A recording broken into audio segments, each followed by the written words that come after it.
Nous sommes dimanche 17 avril, il est 6h30. Merci de regarder RTI 1. Il est l'heure chez les chrétiens, l'heure est à l'exultation chez les fidèles chrétiens catholiques et les autres confessions religieuses qui ont observé le carême. Après 40 jours de pénitence et de privation, ces derniers s'apprêtent à commémorer la résurrection du Christ ce dimanche 17 avril 2022. Aussi, il faut le rappeler que les populations du centre de la Côte d'Ivoire ont approprié, sinon se sont appropriées, cette fête pour les retrouvailles en famille. Elle est baptisée Pakino. Et justement, les fêtes de Pâques seront hautement sécurisées sur l'ensemble du territoire national. 14 000 hommes issus des forces de police, de la gendarmerie nationale et des armées de Côte d'Ivoire seront déployés aux côtés des populations. L'opération sera baptisée Pakino 2022 et elle a été lancée par l'état-major général des armées, une opération de sécurité publique relatée par Abou Sanogo. Les forces de sécurité et de défense seront déployées sur l'ensemble du territoire national afin de permettre aux populations de passer d'agréables moments de fête pascale. Pour sécuriser ces moments de réjouissance au cours desquels les chrétiens célèbrent la résurrection du Christ, 14 000 hommes seront déployés pendant 4 jours, soit du 15 au 18 avril. C'est donc une opération de sécurité publique intérieure, limitée dans le temps et qui vise à sécuriser la période de Pâques. L'opération Pakino 2022, présenté à l'état-major général des armées à la salle générale de corps d'armée Lassina Doumbia, mettra un accent particulier sur les régions du centre du pays et les voies de communication les reliant aux régions de production agricole.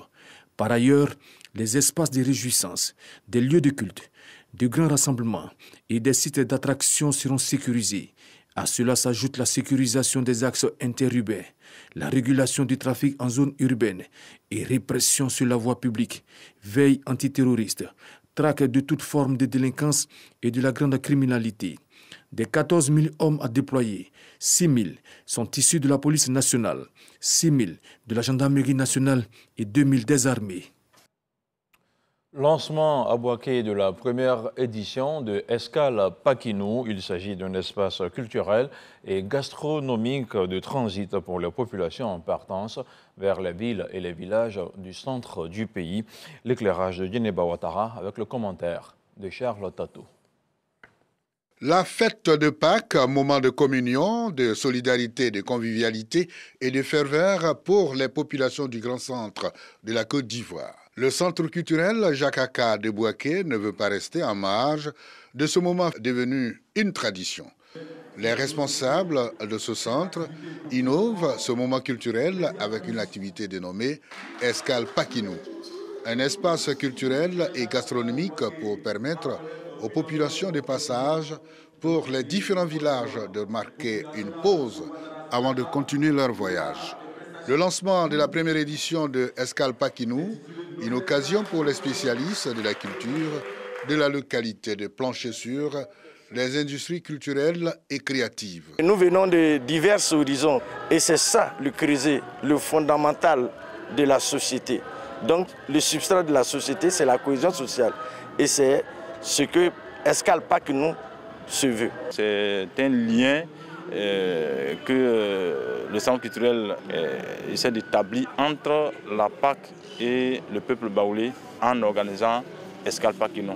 Espace gastronomique, village artisanal, concours de proverbes, conférences et prestations artistiques sont les points attractifs de Escale Pakino durant les 3 jours des activités marquant la célébration des Pakino dans le Béké.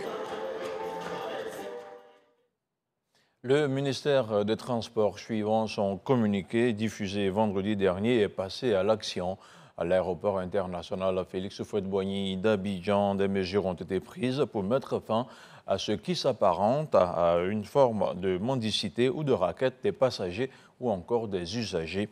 Des mesures urgentes accompagnées d'un numéro vert pour dénoncer directement viennent d'être instaurées. On en parle avec Lanciné Bakayoko.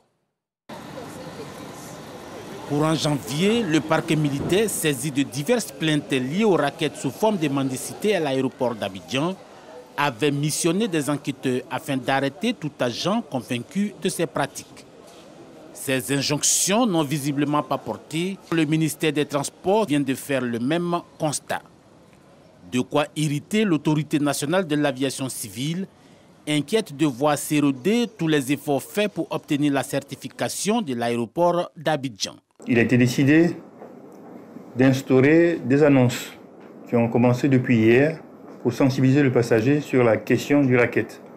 Ces annonces seront suivies d'affiches qui seront accompagnées d'un numéro vert. Il y aura en plus une exigence, c'est que tous les agents travaillant à l'aéroport porteront désormais leur nom visible sur leur tenue de travail. Toutes ces mesures organisationnelles sur la zone aéroportuaire d'Abidjan seront appuyées par des sanctions sans préjudice de poursuites judiciaires contre les extorsions d'avantages en numéraire ou en nature. Des agissements qui s'apparentent à des actes de corruption. Accepter le racket et la corruption sur un aéroport, ça dégrade tout ce que nous avons fait comme effort pour amener notre aéroport à ce niveau de sécurité.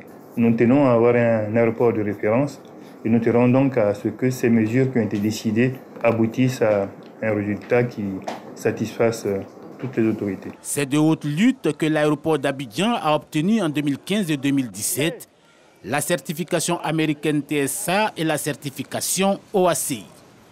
La certification américaine porte exclusivement sur la sûreté dans les aéroports. Quant à la certification OACI, elle concerne l'environnement, la sécurité et la sûreté, tant du point de vue des infrastructures que du fonctionnement. Un projet de solution numérique pour le désenclavement des zones rurales et le e-agriculture vient d'être lancé dans le département de Daloa.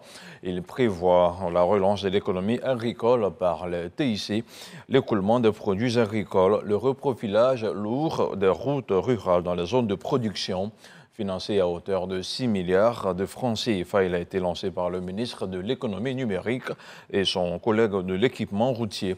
Plus de détails avec ce reportage signé Léon Bro. Par ce dévoilement de plaques de Gonaté, les ministres de l'économie numérique et de l'entretien routier lancent officiellement le reprofilage des routes rurales dans le Haut-Sassandra. Objectif, désenclavement des zones de production agricole pour l'écoulement facile des produits vers les centres de commercialisation. Ces travaux, dans le cadre du projet de solution numérique pour le désenclavement des zones rurales et le e-agriculture, en abrégé PSN-DEA. Ce projet vise à introduire le numérique dans les pratiques agricoles. Mais il est clair que produire et vendre a forcément besoin d'un désenclavement physique. Et c'est ce désenclavement physique qui se traduit par le reprofilage lourd avec traitement des points critiques de 248 km. Comme le Haut-Sassandra sont éligibles au désenclavement des zones de production agricole, les régions du Go, du Lodjibois et du Gontougo. Au final, 248 km de routes réhabilitées, 86 villages désenclavés pour 5 milliards 700 millions de francs CFA investis. S'en trouvera améliorer le pouvoir d'achat des populations, le PSN-DEA, donc une réponse à la vie chère, se félicite le gouvernement. Notre objectif avec ce projet, c'est de mettre en relation mieux les producteurs, les transporteurs, les acheteurs, les établissements financiers. On veut faire en sorte qu'un agriculteur, où qu'il se trouve, qu'il soit à Gonaté, il puisse savoir où écouler ses produits, comment les vendre de la manière la plus facile possible. Il y a 75 000 km de routes qui sont classées, mais il y a plus de 200 000 km de routes qui vont dans nos plantations qui ne sont pas prises en compte. À cet effet, toute action qui vient accompagner cet élan de l'État est fort appréciée par le gouvernement. C'est pourquoi je voudrais profiter de cette tribune pour saluer ce nouvel appui de la Banque mondiale qui vient poursuivre les actions du gouvernement et contribuer à l'amélioration des conditions de vie des populations en milieu rural. Réalise ces travaux de réhabilitation des routes rurales pour l'écoulement des produits agricoles le ministère de l'équipement et de l'entretien routier. Celui de l'économie numérique met en œuvre dans 10 régions, dont 6 dans la bande nord, l'intégralité du PSN-DEA financé par la Banque mondiale. À Boaké, le lycée moderne TSF a désormais une bibliothèque baptisée Amadou Koné du nom du ministre des Transports. Elle a été inaugurée le vendredi dernier. Il s'agit d'un don de la section L'univers des livres de l'ONG Scrabblers sans frontières. On en parle avec Kwadio Kwame. Le lycée moderne TCF de Bouaké a désormais sa bibliothèque moderne et équipée, baptisée Bibliothèque Amadou Kodé. Cette infrastructure scolaire s'inscrit dans le cadre des actions initiées par la section L'univers des livres de l'ONG Scrabblers sans frontières, une initiative qui vise à inculquer le goût de la lecture aux apprenants. Les donateurs exhortent les élèves à fréquenter la bibliothèque. La lecture et le travail sont les meilleures récompenses. Je vous invite à faire de cette bibliothèque votre lieu privilégié de fréquentation et du livre votre meilleur compagnon. Nous, membres du club de lecture du lycée moderne TCF, nous nous engageons à prendre le relais afin de poursuivre cette œuvre de promotion auprès de nos camarades qui sont encore nombreux à ignorer les bienfaits de la lecture. Le parrain de la cérémonie, le ministre des Transports Amadou Koné, ancien élève du lycée moderne TCF, salue cette initiative. Selon le ministre des Transports, cette action contribue à l'éducation et à la formation des apprenants. Le ministre Amadou Koné promet l'installation et la réhabilitation de bibliothèques dans plusieurs lycées et collèges à Bouaké. Tout est dans le livre. Nous allons tout faire pour que les livres soient accessibles. Nous allons tout faire pour que vous ayez des livres ici, près de vous. Il faudra prendre soin de ces livres, il faudra les lire, et je suis sûr que ici, au lycée TSF, on aura des gens qui vont plus que les ministres ici à Bouaké. Cette cérémonie d'inauguration de bibliothèque a été également l'occasion pour récompenser les écoliers et élèves, des champions du concours de dictée, de lecture et de littérature, des directions régionales de l'éducation nationale et de l'alphabétisation DRENA 1 et 2 de Bouaké. Un concours pour rehausser le niveau d'expression des apprenants. Face à la modernisation du réseau routier ivoirien, des centaines de transporteurs d'Afrique de l'Ouest affichent leur satisfaction.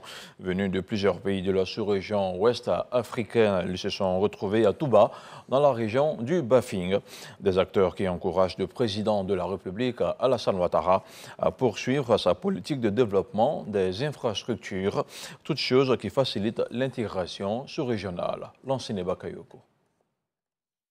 De 2011 à 2021, ce sont 4500 km de routes et une trentaine de ponts qui ont été réalisés par le gouvernement pour un investissement d'environ 3500 milliards de francs CFA. Au plan régional, la Côte d'Ivoire a pris le leadership du projet de construction du corridor Abidjan-Lagos. Autant d'éléments qui motivent les conducteurs ouest-africains, premiers bénéficiaires des infrastructures routières, à magnifier le président Alassane Ouattara, maître d'ouvrage de tous ces travaux. Chaque frontière nouée pour venir, on n'avait plus les routes. Et au moins de 5 ans, nous avons eu route.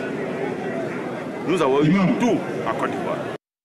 Le gouvernement entend poursuivre sa dynamique d'investissement dans les infrastructures routières afin de répondre davantage aux défis d'une économie croissante et d'assurer le transport efficace des marchandises, y compris en termes de sécurité. Je voudrais citer la construction d'une grande station de paysage pour les véhicules poids lourds afin de préserver le réseau routier national. Je voudrais citer également la mise en œuvre du projet de renouvellement du parc automobile en faveur des transporteurs. Un programme national de développement routier 2016-2025 est en exécution. Ce plan vise à construire et à remettre en état les infrastructures routières, les ponts et les échangeurs dans tout le pays. Question d'offrir un accès aux populations rurales et d'améliorer les services de transport. Autre action, un fonds doté de 100 milliards de francs CFA a été créé. Dans l'actualité internationale, en Centrafrique, la guerre se poursuit dans la région frontalière En début de semaine, une opération militaire a fait au moins une dizaine de morts civiles dans la région de Vakaga, aux confins du Tchad et du Soudan. Des sources concordantes désignent l'armée centrafricaine et ses alliés russes comme responsables, mais le gouvernement n'a pas communiqué sur l'incident. La MINUSCA, la mission de l'ONU en Centrafrique, a annoncé vendredi dernier l'ouverture d'une enquête. Et puis un pétrolier transportant 750 tonnes de gasoil parti d'Égypte pour rejoindre Malte a coulé hier samedi dans le golfe de Gabès au large des côtes du sud-est de la Tunisie.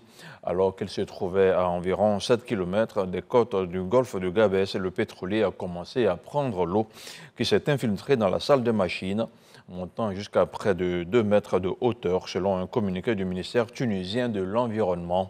Les autorités tunisiennes ont alors évacué l'équipage de 7 personnes se trouvant à bord du navire en détresse. Le pétrolier Chello, de taille moyenne, battait pavillon de Guinée équatoriale. C'est la fin de ce flash d'information. Merci de l'avoir regardé. Retrouvez à 10h et à 13h Hamza Diaby. Quant à moi, je serai des vôtres à 23h.